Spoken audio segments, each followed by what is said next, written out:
So yun, sa mga gusto mag-avail ng unit na to, itong 14 Pro Plus natin, which is naka triple Sony lens or triple Sony sensor. Ayan.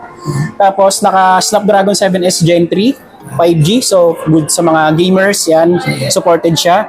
Then mamaximize mo yung paggamit ng phone na to is gawa ng naka 6,000 mAh battery, then supported siya ng 80 watt superbook charge. Then lastly, ayan, naka all around waterproof, good durability wise, wala kang poproblemahin sa kanya. Okay, may triple flash camera pa. May triple flash camera pa siya. So, syempre hindi pa rin nawala yung AI meron sa kanya. Then, pagdating sa storage is naka 512 yung 14 Pro Plus natin.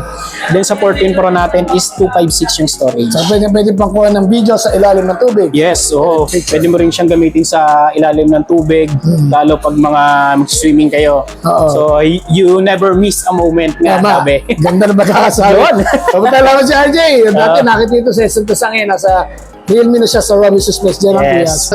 Yun, sa mga gustong pumunta ng, or kung gusto mag-avail or kung gustong malaman yung full demo nito or full details ng unit natin, visit lang kayo dito sa akin. Robinson General Trias, Realme Store concept. RJ Mongas. Yes, ako lang hanapin nyo. Ako magde-demo sa inyo. Thank you.